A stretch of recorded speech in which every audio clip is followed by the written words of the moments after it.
जब महेश दास बड्ढे हुए तो उन्होंने बचाकर रखी थी। उसके साथ राजकीय अंगूठी ली तथा अपनी माँ से विदा लेकर बादशाह की राजधानी फतेहपुर सीकरी की तरफ चल दिए।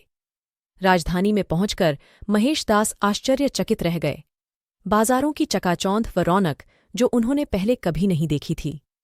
बाजारों में बिकते रंग बिरंगे वस्त्र, गहने, उनसे बनी टोपियां देखकर उनकी आंखें खुली की खुली रह गई।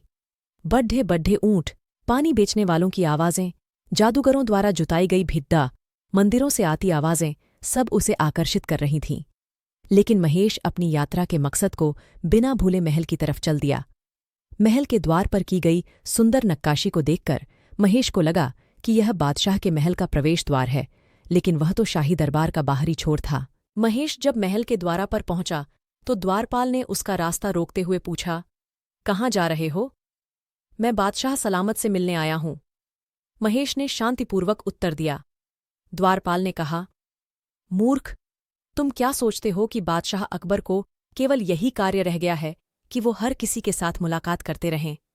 उसने महेश को वहां से लौट जाने के लिए कहा। लेकिन जैसे ही महेश ने अकबर की दी हुई शाही अंगूठी निकाली, सैनिक चुप हो गया और दूसरे सैनिक ने राजसी मोहर को पहचान लिया। ये देखकर उसने महेश को अंदर जाने की आज्ञा दी, पर वह उसे ऐसे ही नहीं छोड़ना चाहता था। उसने तब महेश से कहा कि तुम एक शर्त पर अंदर जा सकते हो। तुम्हें बादशाह से जो भी मिलेगा तुम मुझे उसका आधा दोगे। महेश ने मुस्कुराते हुए कहा, ठीक है, और वह वहां से चला गया। महेश उस सैनिक को सबक सीखना चाहता था ताकि वह फिर भ्रष्ट कार्य न करे। महेश राजकीय बगीचों से होता हुआ, जहां ठंडे पानी के फव्वारे थे, पूरी हवा में गुलाब की महक थी, ठंडी हवा बह रही थी, एक आलीशान भवन तक पहुंचा जहां पर सभी दरबारी महंगे वस्त्र पहने हुए थे। उन सबको देखकर महेश दंग रह गया। अंत में उसकी नज़र एक व्यक्ति पर पड़ दी जो एक ऊंचे आसन पर बैठा था, जो कि सोने से बना हुआ था और उस पर हीरे मोती जड्ढे थे। उसे देखकर महेश को समझते देर नहीं लगी कि यही अकबर हैं। महेश सभी दरबारियों को पीछे धकेलता हुआ बादशाह के तख्त तक जा पहुंचा और बोला, हे बादशाह, आपकी शान में कभी कोई कमी न आए। अकबर मुस्कुराए और बोले, बताओ, तुम्हें क्या चाहिए? महेश बोला, मैं यहां आपके बुलाने पर आया हूं। और यह कहते हुए उसने वह अंगूठी बादशाह को वापस कर दी जो कुछ साल पहले बादशाह ने उसे दी थी। अकबर ने हंसते हुए महेश का स्वागत किया और पूछा, मैं तुम्हारे लिए क्या कर सकता हूं? तुम्हें क्या दे सकता हूं? दरबारी उस अजीब से दिखने वाले व्यक्ति को देखकर हैरान थे कि आखिर यह कौन है जिसे बादशाह इतना सम्मान दे रहे हैं। महेश ने कुछ पल सोचा और कहा, आप मुझे 100 कोड्ढे मारने की सजा दीजिए। यह सुनकर दरबार में सन्नाटा छा गया। बादशाह अचरज से बोले, क्या कहते हो? तुमने तो कुछ गलत नहीं किया जिसके लिए तुम्हें 100 कोड्ढे दिए जाएं।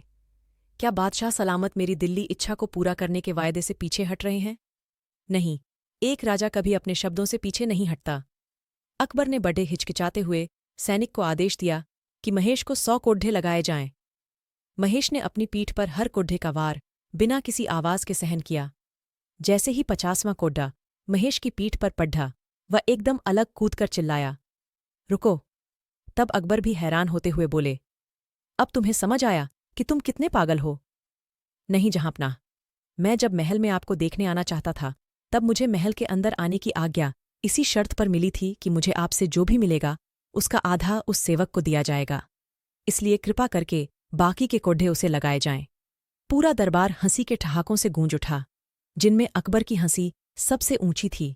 इसी के साथ उस सैनिक को दरबार में आकर अपनी घूंस लेने की आज्ञा दी गई। अकबर ने महेश से कहा, तुम अब भी इतने ही बहादुर हो जितने पहले थे, लेकिन तुम पहले से भी चालाक हो गए हो। मैं इतने प्रयत्नों के बावजूद भी अपने दरबार से भ्रष्टाचार नहीं हटा सका, लेकिन तुम्हारी छोटी सी चालाकी से लालची दरबारियों को सबक मिल गया। इसलिए आज से मैं तुम्हें बीरबल के नाम से पुकारूंगा और तुम दरबार में मेरे साथ बैठोगे और हर बात में मुझे सलाह दोगे।